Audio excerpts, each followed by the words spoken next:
स्वागत है आपका। यूपी लाइव देख रहे हैं आप। मैं हूं आपके साथ साक्षी जादौन। चित्रकूट वो पावन भूमि जहां गोस्वामी तुलसीदास को भगवान श्री राम के दर्शन हुए और जहां उन्होंने रामचरितमानस की रचना की।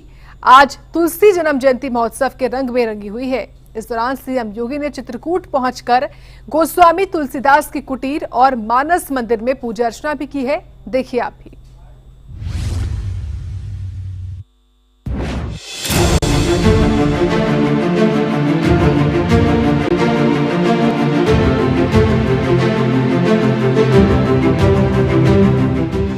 चित्रकूट के घाट पर भाई संतन की भीड़, तुलसीदास चंदन घिसे, तिलक देत रघुवीर। ये चौपाई चित्रकूट की महिमा और तुलसीदास की भक्ति को बयां करती है। चित्रकूट में तुलसीदास के जयंती की धूम मची हुई है। इसी कड़ी में मुख्यमंत्री योगी आदित्यनाथ ने चित्रकूट में गोस्वामी तुलसीदास की कुटीर में पूजा अर्चना की। इसके बाद उन्होंने मानस दर्शन किए और भगवान श्री राम को नमन किया। उन्होंने मुझे भी इस कार्यक्रम में भाग लेने का एक अवसर प्रदान किया है। आप अनुमान करिए, आज से 500 वर्ष पूर्व क्या स्थिति रही होगी और 527 वर्ष पूर्व इस गांव की क्या स्थिति रही होगी। आवागमन के साधन नहीं रहे होंगे, अभाव से क्षेत्र ग्रसित रहा होगा और उन स्थितियों में एक दिव्य विभूति यहां पे एक सामान्य धर्मपरायण ब्राह्मण परिवार में जन्म लेकर के अपने आप को बचपन में ही मां बाप के साया से वंचित होकर के अपने आप को प्रभु श्री राम के श्री चरणों में समर्पित करता है। प्रीत अकबर का कालखंड है। अकबर के 9 रत्नों में शामिल होने के लिए एक होड़ लगी है, लेकिन उससे इतर इस गांव में जन्म लेने वाला एक दिव्य विभूति राम बोला के नाम पर उन्होंने कहा, नहीं, ये मेरी वृत्ति नहीं है कि मैं किसी दरबारी कवि बन करके और किसी विदेशी आक्रांता के शरण में जाकर के अपनी वृत्ति को आगे बढ़ाऊं, बल्कि उन्होंने कहा, नहीं, मैं तो केवल और केवल राम के चरणों में ही अपने आप को समर्पित करता हूं। मेरी वृत्ति तो राम के लिए है, राम के चरणों में है। तुलसी जन्म जयंती महोत्सव में चित्रकूट के कामदगिरी, तुलसी मंदिर और हनुमान धारा जैसे जगहों पर भक्ति और संस्कृति का अनूठा संगम देखने को मिला। सीएम ने अपने संबोधन में कहा कि चित्रकूट का आध्यात्मिक और सांस्कृतिक महत्व अयोध्या में राम मंदिर के साथ और बढ़ेगा।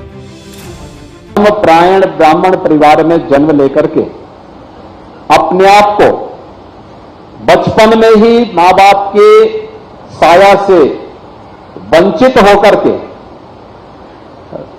अपने आप को प्रभु श्री राम के श्री चरणों में समर्पित करता है। और उन्होंने जो कुछ भी इसके उपरांत किया वह किसी से छुपा हुआ नहीं है। समय कौन सा है?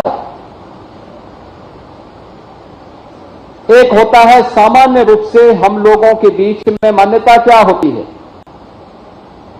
हमें मानते हैं, बहुत बार हमारी एक मान्यता होती है कि देश के अंदर बहुत सारे पंथ और उपासना विधियां किसी राजा के द्वारा या किसी ऐसे आश्रम में बढ़कर के फली फूली हैं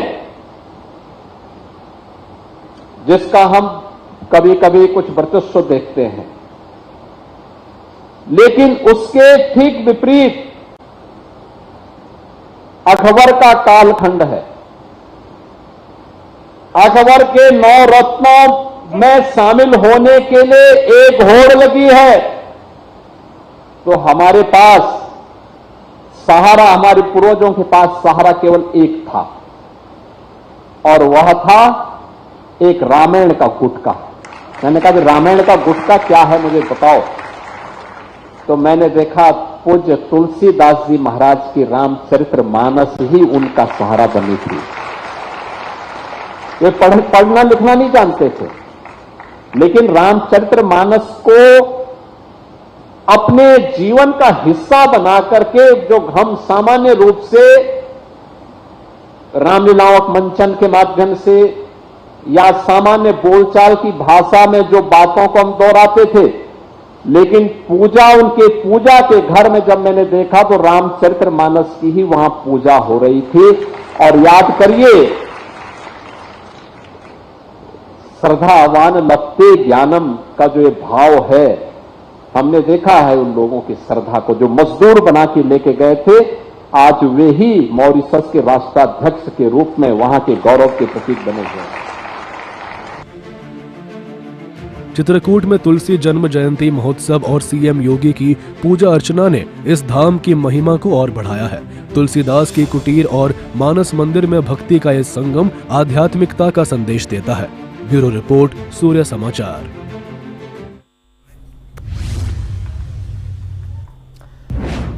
अब खबर गाजियाबाद से है, जहां के क्रॉसिंग रिपब्लिक में सुशांत एक्वापोलिस टाउनशिप में एक बड़ा हादसा सामने आया है। भारी बारिश के बाद सड़क करीब 10 से 12 फीट तक धंस गई, जिसके चलते कई गाड़ियां बेसमेंट में समा गईं। राहत कार्य जोर शोर से चल रहे हैं, लेकिन स्थानीय लोगों में आक्रोश है। उनका आरोप है कि बार बार शिकायतों के बावजूद जिम्मेदार अधिकारियों ने कोई कार्रवाई नहीं की। देखिए रिपोर्ट।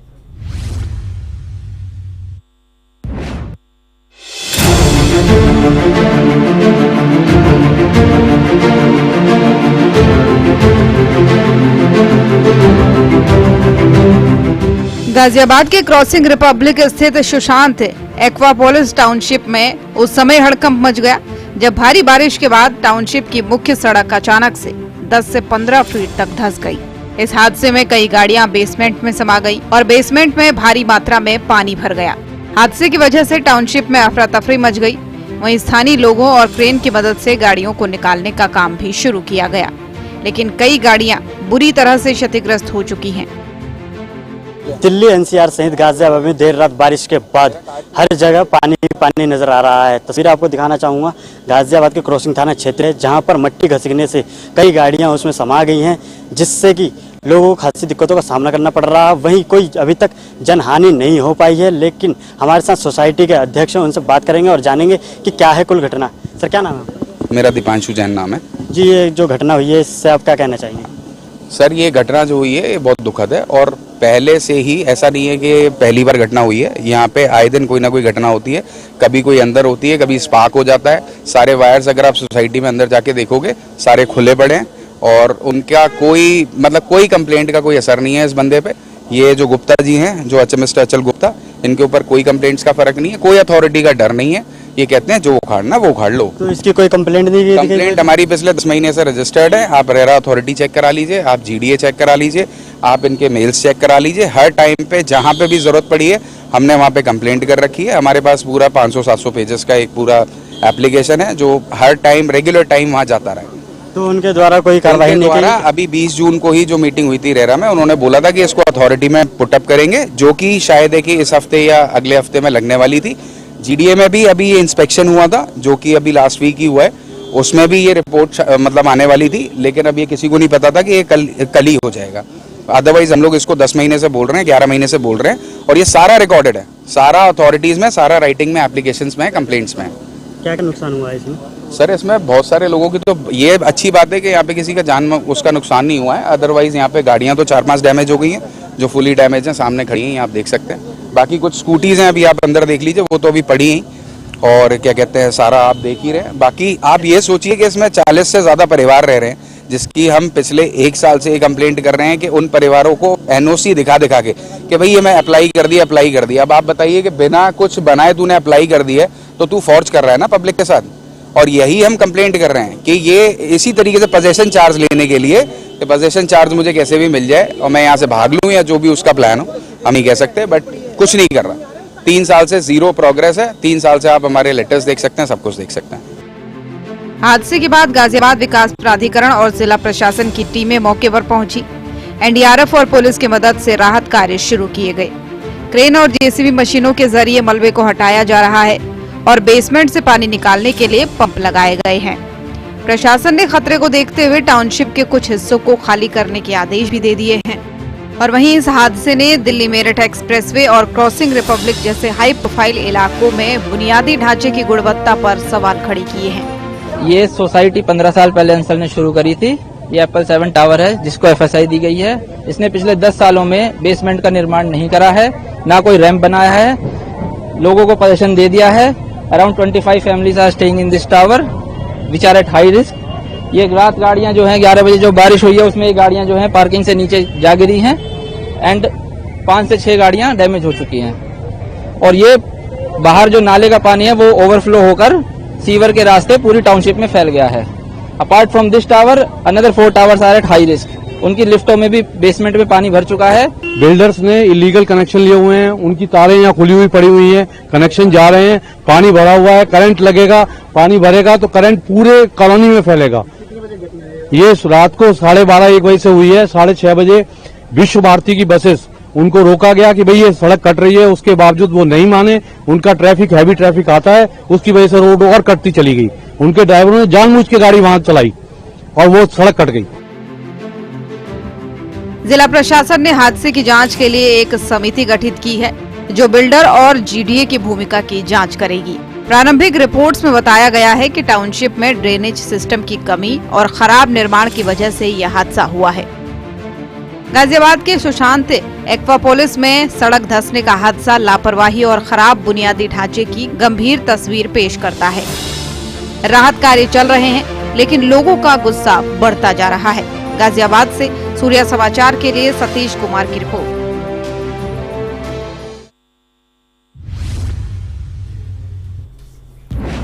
खबर गाजियाबाद से है जहां पुलिस और बदमाशों के बीच मुठभेड़ हुई। मुठभेड़ में 2 बदमाश घायल हो गए।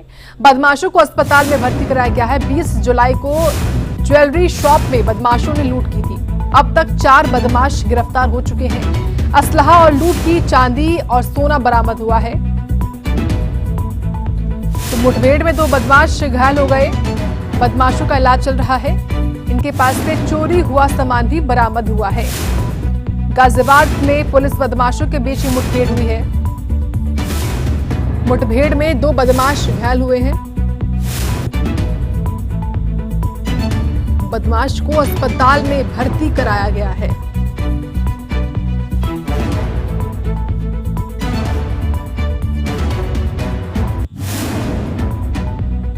मेरठ के मवाना में हुए सनसनीखेज हत्याकांड के 2 वांछित इनामी बदमाशों को पुलिस ने मुठभेड़ के बाद गिरफ्तार किया। दोनों ही बदमाशों के पैरों में गोली लगी और उन्हें इलाज के लिए मवाना के सामुदायिक स्वास्थ्य केंद्र में लाया गया है। इस कार्रवाई ने इलाके में अपराध पर नकेल कसने की पुलिस की मुहिम को और मजबूत किया है।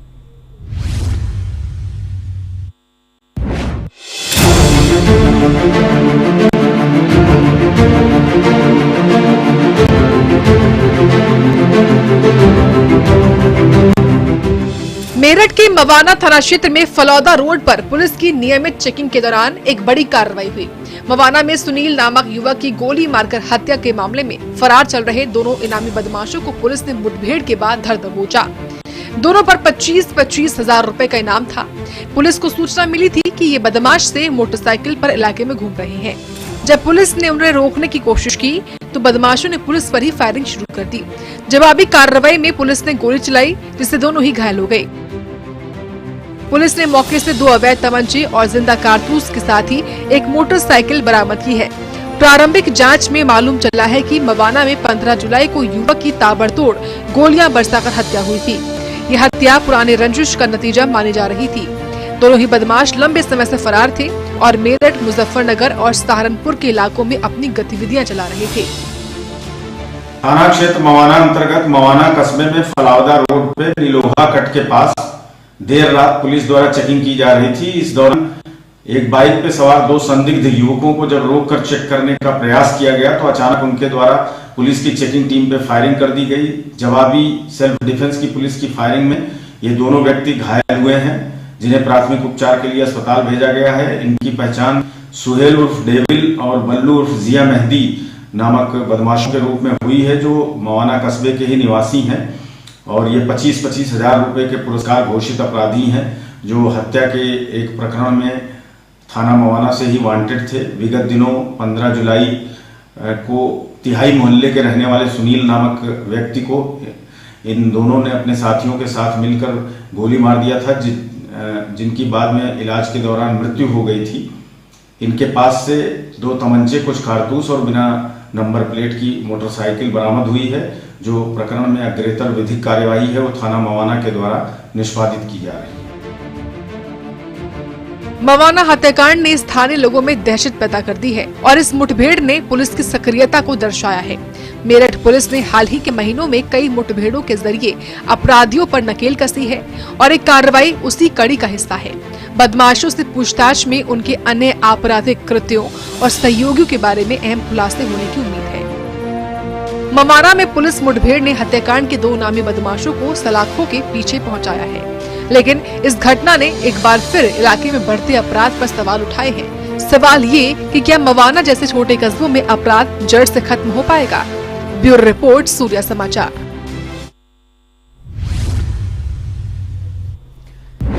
देश भर में मॉनसून तेजी के साथ सक्रिय होता दिख रहा है। दिल्ली एनसीआर, राजस्थान, उत्तर प्रदेश, हिमाचल समेत कई हिस्सों में तेज बारिश का सिलसिला जारी है। रिपोर्ट देखिए।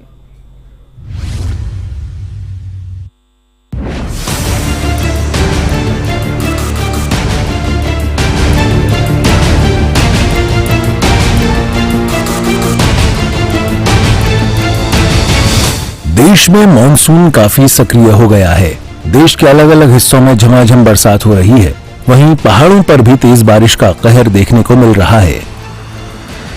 सबसे पहले ये तस्वीरें देखिए। उपमंडल नालागढ़ के सल्लेवाल गांव के पास चिकनी नदी में एक बार फिर भारी बारिश के कारण जलस्तर अचानक बढ़ने से 2 प्रवासी फंस गए। ये घटना उस समय हुई जब उत्तर प्रदेश के जितेंद्र कुमार और उनके साथी मजदूर काम के लिए कंपनी जा रहे थे। पहाड़ी क्षेत्रों में हुई मूसलाधार बारिश के कारण चिकनी नदी का बहाव तेज हो गया और दोनों मजदूर नदी के बीच एक टापू पर फंस गए, जिसके बाद स्थानीय ग्रामीणों के साहसिक रेस्क्यू ऑपरेशन ने इनकी जान बचाई। पहले ही 2 लोगों की जो है मृत्यु हो चुकी है। एक हमारे गांव से ही थे रामनाथ जी ना, तकरीबन 6-7 साल पहले उनकी यहाँ पे मृत्यु हुई थी इसी तरीके से, ठीक है, नदी में डूबने के कारण। और एक मृत्यु और हुई थी, एक मेरे चाचा जी का बेटा था, एक उसकी भी हुई थी। मैं सबको बताना चाहूंगा कि इसका जो जल स्तर है एकदम से बढ़ जाता है। यहाँ पे जितने प्रवासी लोग हैं इनको पता नहीं है। तो आज हमारे को यहाँ के जो आशु भाई है एक ना, वो यहीं के मूल निवासी, और गुरदीप जी, उनका मेरे को फोन आया था। हम पुलिस स्टेशन नालागढ़ में थे, किसी काम से गए हुए ना, तो जैसे हमारे को पता चला, हमने वहां पे जो पुलिस बल के लोग थे हमने उनको भी बोला, पर उन्होंने इतना सीरियस लिया नहीं हमारी बात को। तो वहां पे 5-10 मिनट खराब करके हम यहाँ पे आए और जितना भी हुआ हमने चलो इनकी सहायता की। पर हम तो ये बोलते हैं कि प्रशासन क्या कर रहा है, हमने पहले भी अवगत कराया था। वहीं लोक निर्माण मंत्री विक्रमादित्य सिंह ने कहा कि हिमाचल में आई आपदा की सरकारी स्तर पर लगातार निगरानी की जा रही है। इसके लिए एनडीआरएफ, एसडीआरएफ और संबंधित विभागों के अधिकारियों के साथ लगातार समीक्षा बैठकें हो रही हैं। तरीके से इसकी हाई लेवल मॉनिटरिंग खुद मुख्यमंत्री जी वो कर रहे हैं। उसमें जितने भी हमारे डिप्टी कमिश्नर्स हैं, हमारे डिजास्टर मैनेजमेंट के सभी अधिकारी हैं और सभी और जो कंसर्न डिपार्टमेंट्स के लोग हैं वो उसमें अपना पूरा फीडबैक दे रहे हैं। एसडीआरएफ के लोग हैं, एनडीआरएफ के साथी हैं, सब लोग उसमें अपना पूरा सहयोग दे रहे हैं। और मैं आपको यही विश्वास दिलाना चाहता हूं कि कुछ चीज़ों में तो निश्चित तौर से कहीं ना कहीं जब ऐसी कोई घटना घटती है तो कभी कभी थोड़ा सा बेबस भी हो जाते हैं, उसमें भी कोई दो राय नहीं है, क्योंकि त्रासदी के आगे कोई भी हर चीज़ पूरी नहीं हो पाती है। मगर फिर भी पूरा प्रयास रहता है कि हम इसको ठीक करें और दलगत राजनीति से ऊपर उठकर इसमें कोई भी राजनीति ना होनी चाहिए, ना होएगी, ये भी मैं पूरा विश्वास दिलाना चाहता हूँ। जहाँ जहाँ पर भी इफेक्ट हुआ है, जहाँ पर भी नुकसान हुआ है, वहाँ के लोगों को पूरा सहयोग और समर्थन सरकार की ओर से मिलेगा, इसका मैं पूरा विश्वास दिलाना चाहता हूं।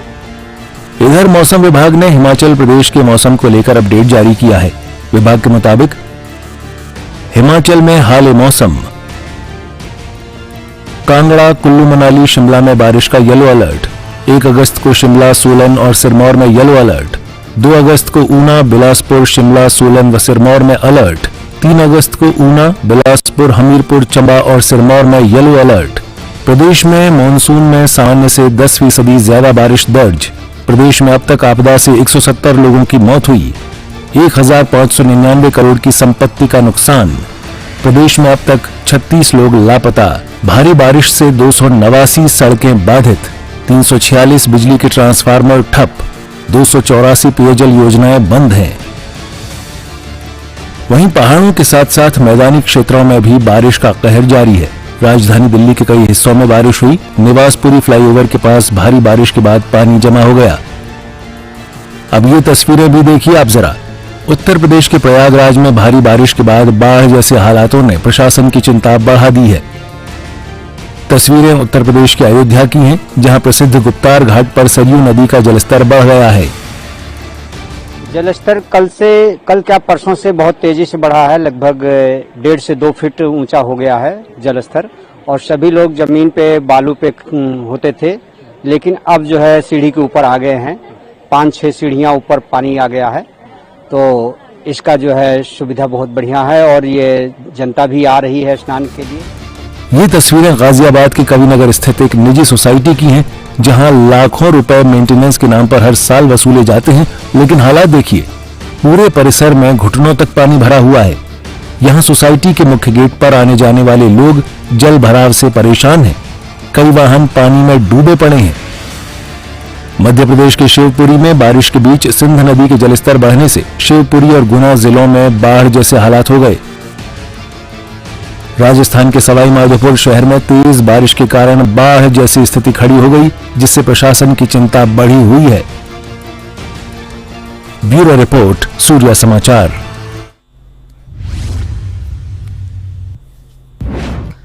आखिरकार 17 साल बाद मालेगांव ब्लास्ट केस में फैसला आ गया और सभी 7 आरोपी सबूतों के अभाव में बरी हो गए। जी हां, लंबे समय तक इस मामले में ट्रायल चलते रहे। साध्वी प्रज्ञा समेत सभी आरोपियों को यातनाएं भी दी जाती रहीं और भगवा आतंकवाद का नैरेटिव भी गढ़ता रहा। लेकिन फाइनली एनआईए कोर्ट ने फैसला सुनाया और कहा कि आतंकवाद का कोई धर्म नहीं होता और मालेगांव ब्लास्ट में ऐसा कोई सबूत एनआईए कोर्ट में पेश नहीं कर सकी, जिसके आधार पर उन्हें दोषी करार दिया जाए।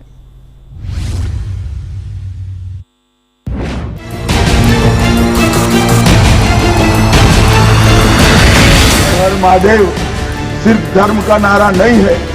शिवाजी महाराज ने जो मुगलों के खिलाफ लड़ाई लड़ी, स्वतंत्रता की लड़ाई लड़ी और शिवाजी महाराज की सेना का युद्ध घोष था, हर हर महादेव।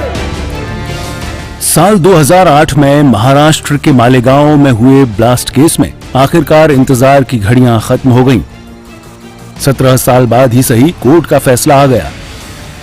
एनआईए कोर्ट ने 2008 के मालेगांव बम ब्लास्ट केस में सभी 7 आरोपियों को बरी कर दिया। सबसे पहले उन आरोपियों के बारे में जान लीजिए जो लगातार अपनी बेगुनाही की दुहाई देते रहे, लेकिन उन पर केस चलता रहा, यातनाएं मिलती रहीं।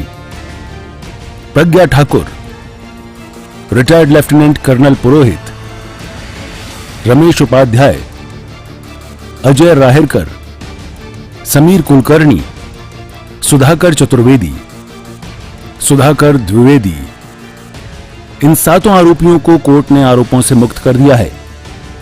कोर्ट ने साफ कहा कि एटीएस और एनआईए की चार्जशीट में काफी अंतर है और अभियोजन पक्ष ये साबित नहीं कर पाया कि बम मोटरसाइकिल में था। आरडीएक्स और बम का सबूत साबित नहीं मिला। बाइक साध्वी प्रज्ञा की थी, ये भी साबित नहीं हुआ। ब्लास्ट से पहले बैठक हुई, ये भी साबित नहीं हो पाया। आरडीएक्स कर्नल पुरोहित लाए, ये साबित नहीं हुआ। ब्लास्ट में शामिल बाइक पर चेसिस नंबर कभी रिकवर नहीं हुआ। स्पॉट पंचनामा से कुछ भी सामने नहीं आया। यूएपीए लागू नहीं होता, ये मामला बनता ही नहीं। सजा के लिए पक्के सबूत चाहिए होते हैं। अदालत सबूतों पर भरोसा करने में असमर्थ है। आपको बता दें कि बीते दिन देश के गृह मंत्री अमित शाह ने राज्यसभा में साफ तौर पर कहा था कि हिंदू आतंकवादी नहीं हो सकता। मान्यवर, इनके चिदंबरम जी के कार्यकाल में ही अफजल गुरी की फांसी जब तक वो गृह मंत्री नहीं गए नहीं हुई। मान्यवर, बंबई का हमला, बंबई के हमले के बाद आज ये दिग्विजय सिंह चले गए हैं, उन्होंने कहा है तो आरएसएस ने कराया था। मान्यवर, ये क्या बोल रहे हैं? किसके लिए बोल रहे हैं? किसको बचा रहे हैं? क्या कहना चाहते हैं? पर हिंदू टेरर का सगुफा किसने छोड़ा? मैं आज दुनिया के सामने, देश की जनता के सामने गर्व से कहता हूं कि हिंदू कभी टेररिस्ट नहीं हो सकता। हम और इसी के साथ यूपी लाइव में इतना ही। आप देखते रहें सूर्या समाचार।